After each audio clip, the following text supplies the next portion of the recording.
আসসালামু আলাইকুম। আজকের ক্লাসে সবাইকে স্বাগত। আজকে আমরা বিবিএ এবং বিবিএস তৃতীয় বর্ষ হিসাব বিজ্ঞান পঞ্চম পত্রের ডিপার্টমেন্টাল অ্যাকাউন্টিং যে অধ্যায়টা, এই অধ্যায়ে একটি অঙ্ক করব। ব্যতিক্রম বইয়ের প্রবলেম 5, যেটা বিবিএ অনার্স অ্যাকাউন্টিং 2017 সালে এসেছে এবং বিবিএসে 2020 সালে এসেছে। এখানে অ্যাকাউন্ট টাইটেলস আর ডিপার্টমেন্ট 1, ডিপার্টমেন্ট 2 এবং ডিপার্টমেন্ট 3 দেওয়া আছে। এখানে আমাদের তৈরি করতে হবে ডিপার্টমেন্টাল ইনকাম স্টেটমেন্ট। তাহলে প্রথমে আমাদের ঘরটা আঁকতে হবে। প্রথমে ডেবিট পাশের পার্টিকুলার্স টাকা department 1, department 2, department 3, particulars department 1, department 2, department 3। Credit পাশে ডেবিট পাশে 3টা কলম আর ক্রেডিট পাশেও 3টা কলম।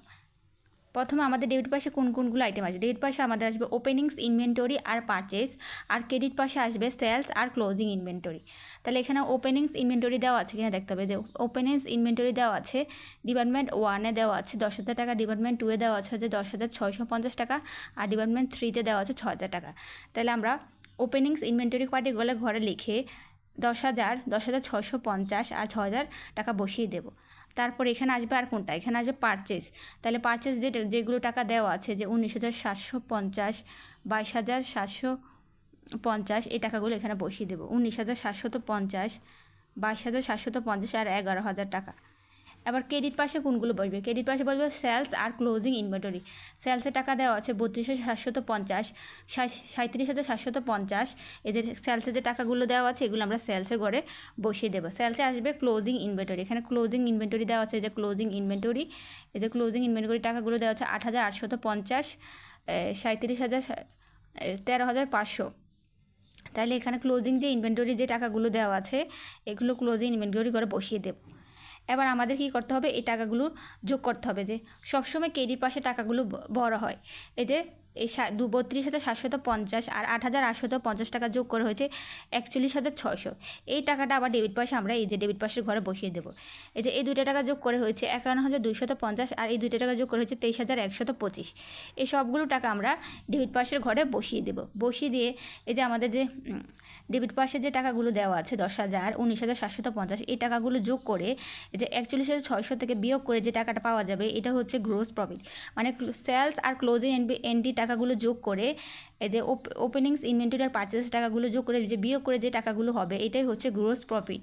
এই যে গ্রোস প্রফিটের টাকাগুলো আমরা ডিপার্টমেন্ট 1, ডিপার্টমেন্ট 2, ডিপার্টমেন্ট 3-তে বসিয়ে দেবো। এই গ্রোস প্রফিটটা আমাদের আবার ক্রেডিট পাশে নিয়ে এই যে নিচে এখানে এই নিচে এই কলামে বসাতে হবে, যে 11,850, 17,850, 6,125। এই যে এখানে আমরা গ্রোস প্রফিটগুলো পেলাম বিয়োগ করে, এই টাকাগুলো আমাদের ক্রেডিট পাশে নিয়ে এসে বসাতে হবে।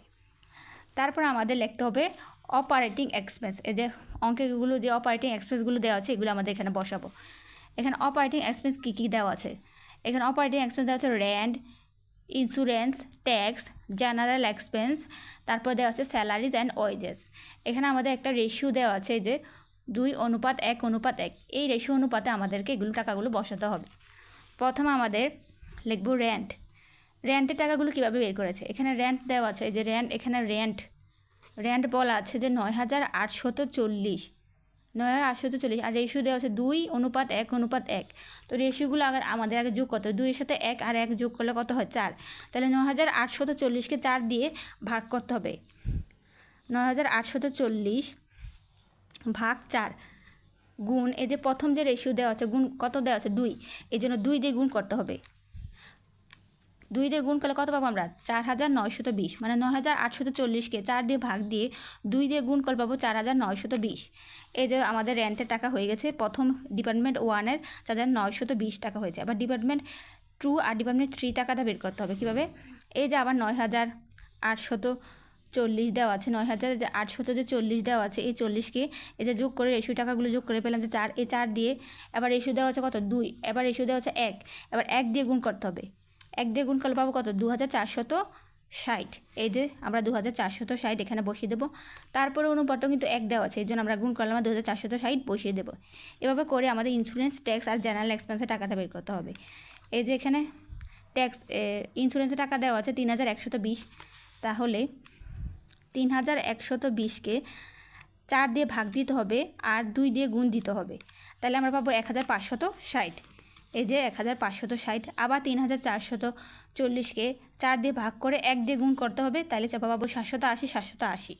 এবার হচ্ছে ট্যাক্সের টাকা। ট্যাক্স কত বলা আছে? ট্যাক্স এখানে ট্যাক্স বলা আছে যে 1536, তাহলে আমরা 1536 ভাগ 4 গুণ 2 কত, এই যে টাকাটা দেওয়া আছে 768, এর আবার 1536কে 4 দিয়ে ভাগ করে আবার 1 দিয়ে গুণ করলে যে এই টাকাটা পাওয়া যাবে। এবার জেনারেল এক্সপেন্সের ক্ষেত্রে ঠিক একই রকম, এই যে জেনারেল এক্সপেন্সের ক্ষেত্রে ঠিক একই রকম, ভাগ 4 গুণ 2, এই যে 424, এটা হচ্ছে 212। এবার হচ্ছে salaries and wages. Salaries as ওয়েজেসের ক্ষেত্রে কিছু কাজ আছে। স্যালারিজ অ্যাজ ওয়েজেসের টাকা দেওয়া আছে 5400 এবং এলোকেশন বলা আছে। স্যালারিজ অ্যান্ড ওয়েজেসের টাকাটা কীভাবে বের করতে হবে আমি লিখে দিয়েছি। স্যালারিজ অ্যান্ড ওয়েজেস, এই যে টাকাটা এবার লেখা আছে calculation of salaries and wages. এখানে আমরা সেলসগুলো পেয়েছিলাম, সেলসের সবগুলো টাকা একসাথে যোগ করে ডিপার্টমেন্ট এ, ডিপার্টমেন্ট 2, ডিপার্টমেন্ট 3 যেতগুলো টাকা দেওয়া আছে সবগুলো টাকা একসাথে যোগ করে এই যে এই টাকাটা হয়েছে। এই টাকাটাকে যে স্যালারিজ দেওয়া আছে 5400, যে 5400 দেওয়া আছে, এই 5400কে এই টাকাটা দিয়ে ভাগ করে যে প্রথম যে ডিপার্টমেন্ট এ দেওয়া আছে সেলস কত দেওয়া আছে, ডিপার্টমেন্ট এর সেলস দেওয়া আছে যে 32,750, এটা দিয়ে গুণ করে পাবো 2001। তারপর আবার এই টাকাটাকে ভাগ করে এই টাকাটা দিয়ে গুণ করে পাবো 2307, তারপরে 1092। এই টাকাগুলো হচ্ছে সেলসের টাকা। এই টাকাগুলো আমরা সেলসের ঘরে এই টাকাগুলো আমরা বসিয়ে দেবো। স্যালারি এবং সেলসের ঘরে টাকাগুলো বসিয়ে দেবো সবগুলো টাকা। এবার সবগুলো টাকা একসাথে যোগ করে ফেলবো। যোগ করে আমরা যে এখানে যে 11,850 পেয়েছি এগুলো এখানে আমরা নামিয়ে দেবো। এই টাকাগুলো আবার ডেবিট পাশে বসিয়ে দেবো। এই টাকার সাথে যে আমাদের অপারেটিং এক্সপেন্সগুলো পেয়েছি সবগুলো টাকা যোগ বিয়োগ করে যে টাকাটা পাবো এটার নাম হচ্ছে নেট প্রফিট।